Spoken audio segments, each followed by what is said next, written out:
चलिए आगे देखो।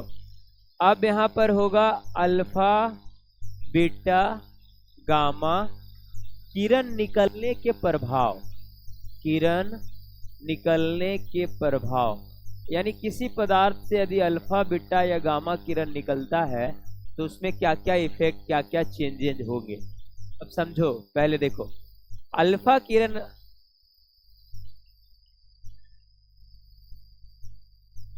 अल्फा किरण जो है आपका, अल्फा किरण जो है आपका डबली चार्ज ऑफ हीलियम पार्टिकल है। यानी अल्फा किरण आपका, ऐसे हम लोग पढ़ते हैं कि डबली चार्ज ऑफ हीलियम पार्टिकल है, यानी 2 और 4 परमाणु संख्या वाला। तो जैसे ही कोई एक अल्फा किरण निकलेगा तो उससे क्या होगा कि उसका परमाणु संख्या 2 घट जाएगा, यानी 2 इसके परमाणु संख्या घट जाएंगे और परमाणु द्रव्यमान में कितनी की कमी होगी, 4 की।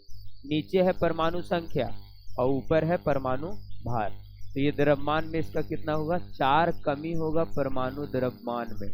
परमाणु द्रव्यमान में 4 की कमी, में 4 की कमी, और आपका परमाणु संख्या में 2 परमाणु संख्या में कमी, कमी।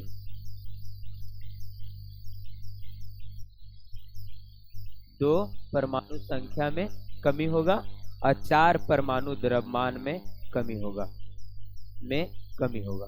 ध्यान देगा, किसी भी पार्टिकल से, किसी भी पदार्थ से अल्फा किरण निकल गया, इसका मतलब समझ है उसका परमाणु संख्या 2 कम कर देना है और परमाणु द्रव्यमान में 4 की कमी हो गई। जैसे यदि कोई ऐसे समझ आओ, यूरेनियम लिखा हुआ रहेगा 92 और यहाँ पे लिखा रहेगा 235 और यहाँ पे कहेगा एक अल्फा किरण निकाल दिए, तो बताइए अगला जो एक्स होगा कोई भी पदार्थ, उसका परमाणु संख्या कितना होगा। तो परमाणु संख्या 92 है, उसमें कितने की कमी होगी, 2 की कमी होगी, तो कितना हो जाएगा, 90। अब द्रव्यमान संख्या इसका 235, तो कितना का कमी होगा, 4 का, तो कितना हो जाएगा, 221। यही ध्यान रखना हम लोग को। यदि किसी से अल्फा किरण निकलता है तो उसके परमाणु संख्या में 2 की कमी हो जाती है और परमाणु द्रव्यमान में कितना का, 4। क्यों, क्योंकि अल्फा का निकलेगा तो क्या निकलेगा, हीलियम, और हीलियम का परमाणु संख्या क्या है, 4 है, सॉरी परमाणु द्रव्यमान 4 है और परमाणु संख्या 2 है। तो हीलियम ही निकल गया उससे, तो क्या हुआ कि उसमें उसके परमाणु संख्या में 2 की कमी आ जाएगी और परमाणु द्रव्यमान में 4 की कमी आ जाएगी। बस इतना याद रखना कि अल्फा किरण ये था आपका, अल्फा बीटा गामा किरण निकलने का प्रभाव। उसमें हम ये बताए अल्फा किरण वाला, यदि बीटा किरण एक निकल जाए तो क्या होगा। अब समझिए बीटा किरण निकलने पर क्या होता है, ये होगा अल्फा किरण का। अब अगला आते हैं हम लोग बीटा किरण का। बीटा किरण निकलने का प्रभाव, किरण निकलने का प्रभाव, बीटा किरण निकलने का प्रभाव। अब बीटा क्या है, एक एज ए इलेक्ट्रॉन की तरह काम करता है। ध्यान दो, एज ए किसके तरह काम करता है, इलेक्ट्रॉन। हम लोग पढ़े हैं इलेक्ट्रॉन का ये अंश है। तो जब किसी से बीटा किरण निकलेगा तो बीटा किरण मतलब इलेक्ट्रॉन निकलेगा।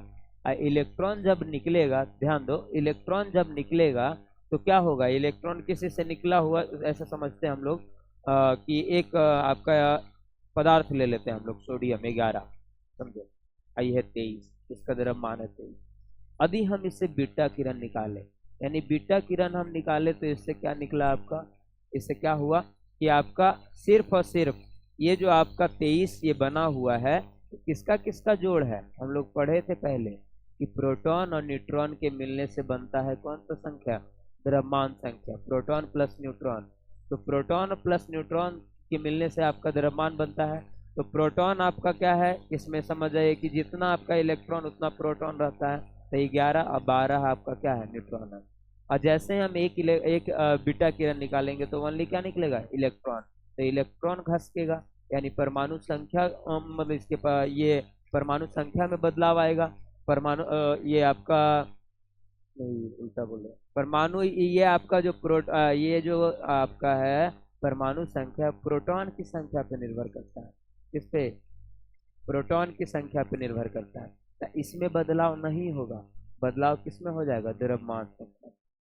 समझ गया, इसमें बदलाव ना होके यानी परमाणु संख्या इसका सेम रहेगा और इसमें एक की कमी आएगी। तो एक की कमी आने के कारण इसमें ज़्यादा कोई इफेक्ट नहीं पड़ेगा, यानी यहाँ पे जो आपका इफेक्ट है वो कुछ भी ज़्यादा नहीं पड़ेगा, सेम टू सेम रहेगा।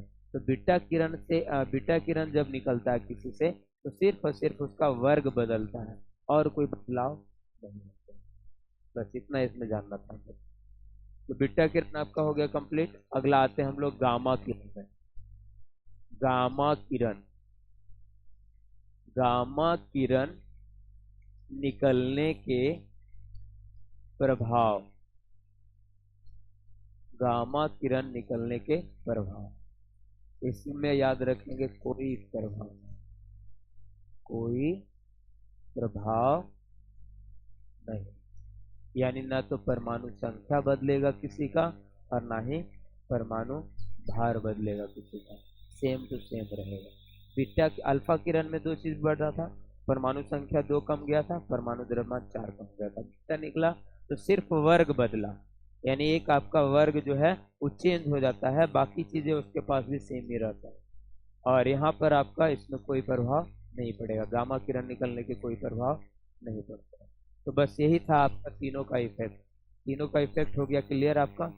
थोड़ा हम लोग स्पीड में चलेंगे इस चैप्टर में। चलो चलो आगे। अब आगे हम लोग को पढ़ना एक वैज्ञानिक आए जिसका नाम है सौंडी। तो सौंडी, इसको हम लोग सौढ़ी भी लिखते हैं, सौढ़ी है से। तो सोढ़ी का वर्ग विस्थापन नियम, सोढ़ी का वर्ग विस्थापन नियम, इसने एक नियम दिया। नियम कुछ ज्यादा ये नहीं है, बड़ा नहीं है या फिर ये टफ नहीं है। सोढ़ी का वर्ग विस्थापन नियम क्या कहता है कि जब किसी पदार्थ से अल्फा या बीटा किरण निकलता है तो उसका ना वर्ग चेंज हो जाता है। वर्ग चेंज कैसे होगा? अल्फा निकलेगा तो अभी बताए थे कि 2 कम जाएगा, 92 में था, जहाँ पे वो 92 में था चल जाएगा 90 में, तो 90 वाला का लाइनिंग अलग हो जाएगा। तो यही है सौंडी का वर्ग विस्थापन नियम।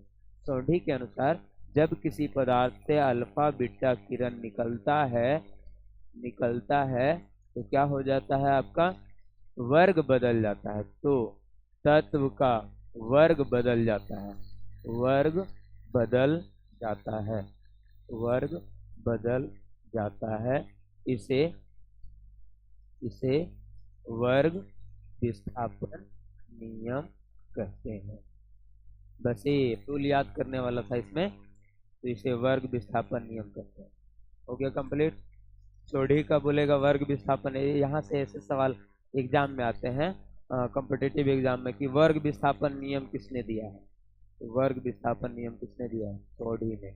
इसका पूरा नाम था इस सोढ़ी, इस सोढ़ी इसका नाम है पूरा, इस सोढ़ी बोलते इसको, वर्ग विस्थापन दिया है।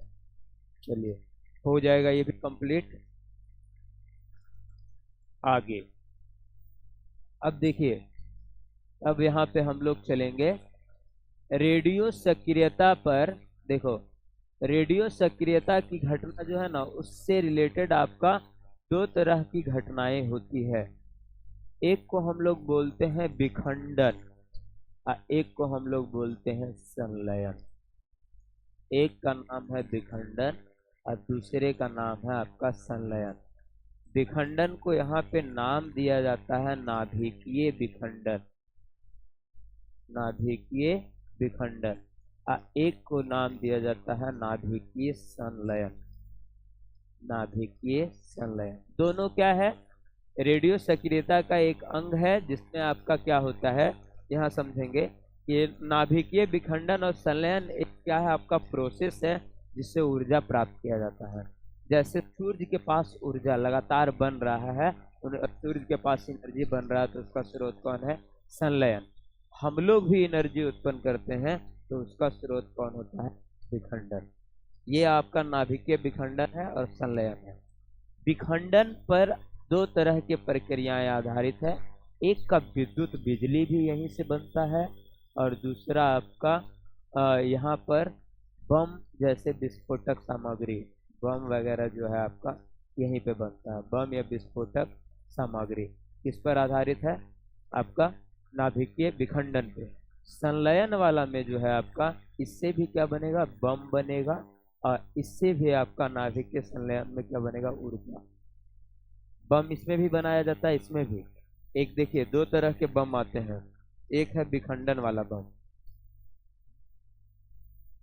आई हुई थी। एक है विखंडन वाला बम और एक है आपका संलयन वाला। एक विखंडन बम जिसको हम लोग नाम से इधर जानते हैं आइटम बम, परमाणु बम, ये बड़ा ही खतरनाक होता है। जानता है कि परमाणु बम जो है कि क्या है, ऊपर में ही फटता है। जैसे कि जो आपका गिराया गया था हिरोशिमा और नागासाकी, जाने हम लोग कि सबसे पहला जो परमाणु बम का इस्तेमाल अमेरिका ने किया था, आपका हिरोशिमा और नागासाकी, वो कहाँ है, जापान में। जापान का दो शहर था, हिरोशिमा और एक नागासाकी। इसीलिए जापान ने उसी दिन के बाद ये छोड़ दिया था कि हम देश सेवा वगैरह कुछ नहीं करेंगे। अमेरिका ने बम गिराया था जापान पे, तो जापान ने छोड़ दिया कि हम सैनिक रखवे नहीं करेंगे। जब लोग हमको मार के चल जाता है तो हम काहे सेना रखेंगे, सेना मेरा मरा जाएगा।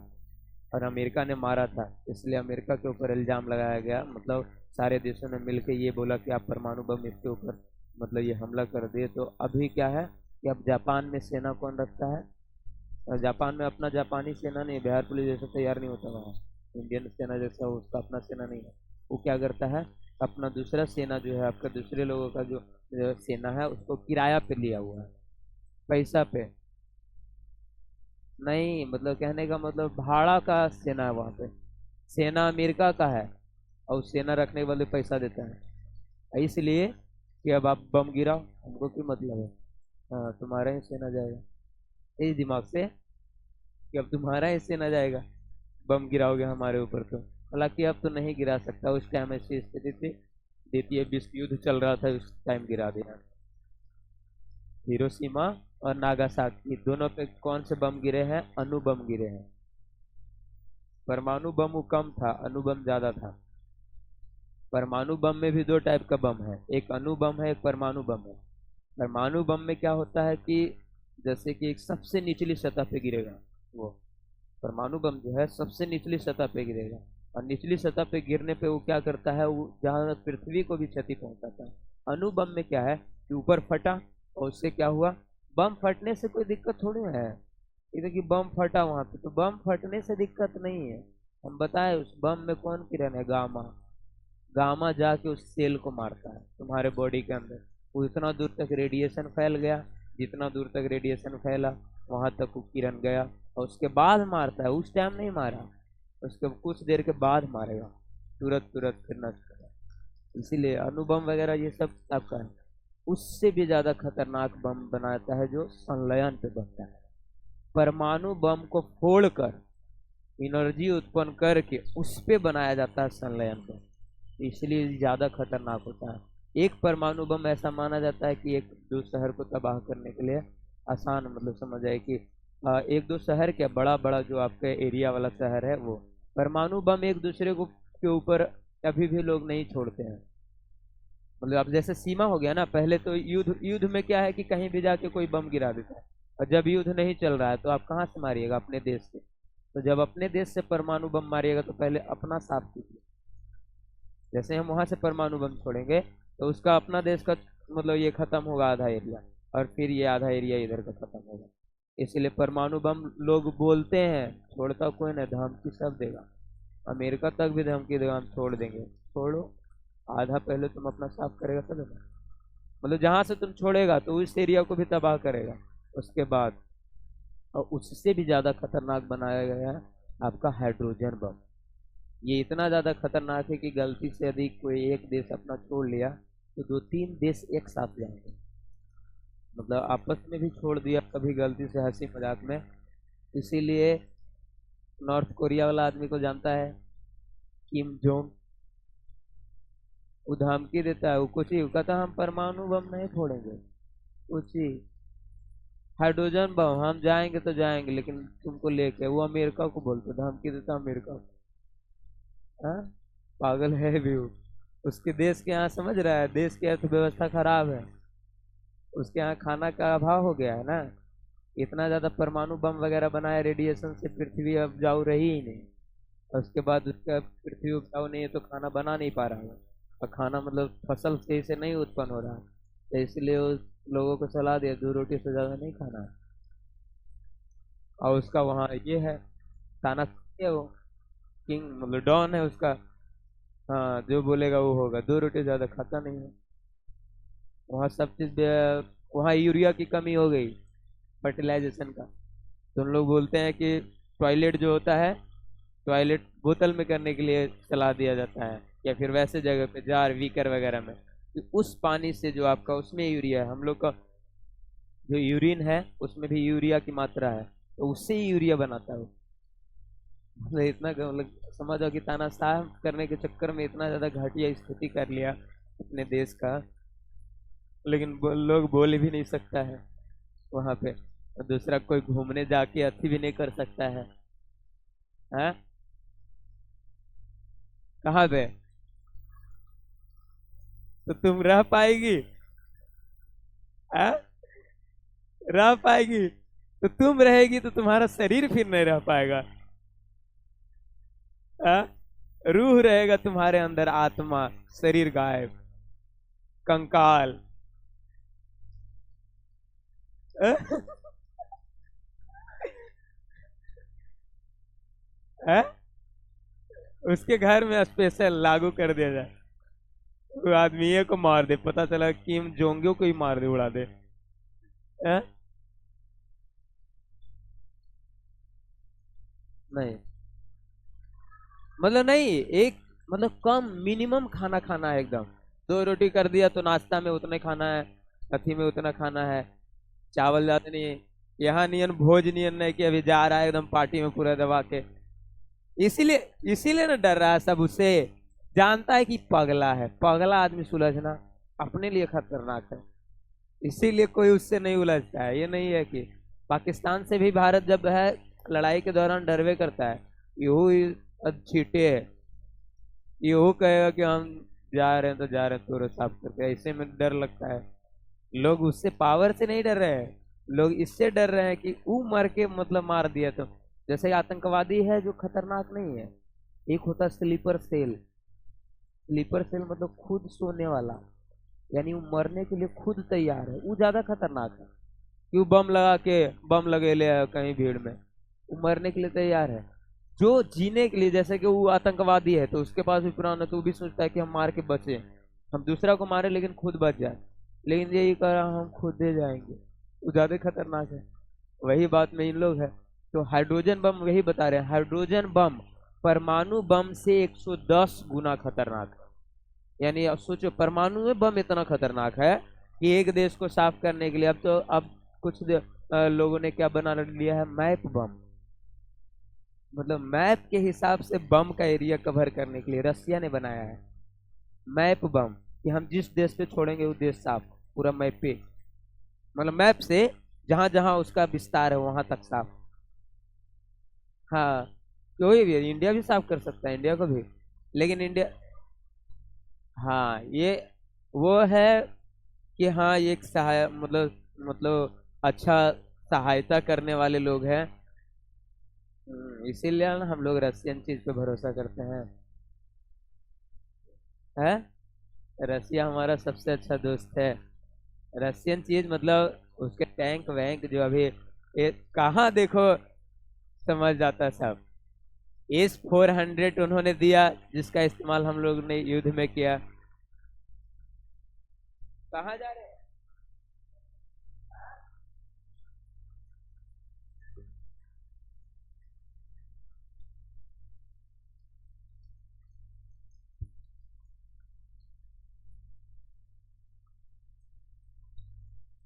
चलिए आगे। बम या ऊर्जा, कहाँ पे थे हम लोग? नाभिक के संलयन में होता है ये आपका, हम समझा रहे थे ये। अब यही दोनों को हम विस्तार से पढ़ेंगे। यहाँ पे हम पहले विखंडन आपको पढ़ाएंगे, विस्तार से चलेंगे इसमें कि विखंडन में क्या क्या प्रोसेस होता है, संलयन में क्या होता है। विखंडन से बिजली बनता है, तो बिजली बनाने वाले मशीन में क्या क्या लगा होता है वो सब हम लोगों को जानना है। तो देखिए, बम या विस्फोटक क्लियर हो गया यहाँ पे। संलयन वाला बम ज्यादा खतरनाक है, इसीलिए ऊर्जा, सॉरी, सूर्य के पास कितना ऊर्जा है, बहुत ज्यादा ऊर्जा है। और सूर्य का हम लोग कितना भाग यूज करते हैं, 2 अरबवां भाग, 2 अरबवां भाग ऊर्जा सूर्य का हम इस्तेमाल करते हैं, बाकी हम छोड़ देते हैं। अधिक ऐसा माना जा रहा है कि यदि हम उसका 10% ऊर्जा, सूर्य का 10% ऊर्जा का भी इस्तेमाल पूरा कर ले तो पूरा दुनिया में फ्री ऑफ कॉस्ट बिजली तैयार कर सकते हैं। उसका कोई चार्ज नहीं लगा, इतना बिजली की नली उली में जहां मन तहां जहां करेगा वहां बल्ब लगा सकते हैं लोग। लेकिन हम लोग इस सूर्य की ऊर्जा का पूर्ण इस्तेमाल नहीं कर पाते हैं। कितना कर रहे हैं? 2 अरबवां भाग, यानी समझो कि 2 अरब जूल एनर्जी है तो 1 जूल एनर्जी इस्तेमाल कर रहे हैं। सूर्य के पास यदि 2 अरब जूल है तो हम लोग 1 जूल इस्तेमाल कर पा रहे हैं।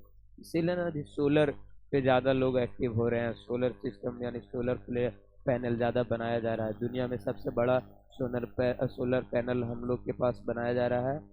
हाँ, गुजरात और मध्य प्रदेश दोनों में रीवा आपका एरिया है, उधर बनाया जा रहा है। बड़ा सा बनेगा, वहां से बिजली तैयार करने की मतलब ये है कि ज़्यादा से ज़्यादा बिजली तैयार कर ले, ताकि जो आपका बिजली जो है ये निर्भरता खत्म हो जाएगा। हम लोग का बिजली को इतना कोयला वगैरह से आता है, तापीय बिजली से तो कोयला वगैरह नष्ट होते जा रहा है, इसलिए। चलिए आगे, तो बस वही भेज दिया किम जोंग वाला एरिया। तो खोपा भी वहां नहीं बांध सकती है। वहां की महिलाएं एक क्लॉक टाइप का कपड़ा होता है वो लगाते हैं। खोपा ऐसे चोटी कि ये बोला कुछ लगाता है, हुक टाइप का। वो सब वो क्या लगाती है, बाल में सब लगाती है ना, कुछ ना। उतना खर्चा करोगे देश का अर्थव्यवस्था खराब हो जाएगा उसका। और सोचो, उसका अर्थव्यवस्था खराब नहीं होना चाहिए, वो ट्रेन से चलता है। लेकिन होता है ना कि छोटा गाड़ी से चले तो कोई ट्रेन से अकेले, वो ट्रेन में कोई नहीं रहेगा। मतलब ये रहे रंगदारी बोलो, वो ट्रेन से चलता है। मतलब कहीं दूसरे देश वगैरह जाना है ना तो ट्रेन से चलता है। उसका लोग तो जानवे करा कितना सख्त है। प्राइवेट ट्रेन है, सब लोग प्राइवेट जेट रखता है, वो पागल कैसे नहीं, वो ट्रेन से चलता है। लेकिन ट्रेन से चलता है, ट्रेन ज्यादा सुरक्षित है। ट्रेन बुलेट प्रूफ है, नॉर्मल है। तुम पटरी उड़ा दोगे, ट्रेन रह जाएगा उसका। सब सिस्टम लेके चला, उसको नहीं है, उसको जान का डर नहीं, वो जान रहा है। जो तानाशाह होता है सबसे ज्यादा जान का डर तो उसी को है। हाँ।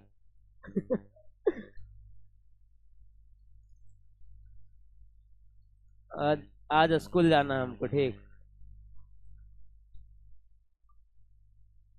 हाँ,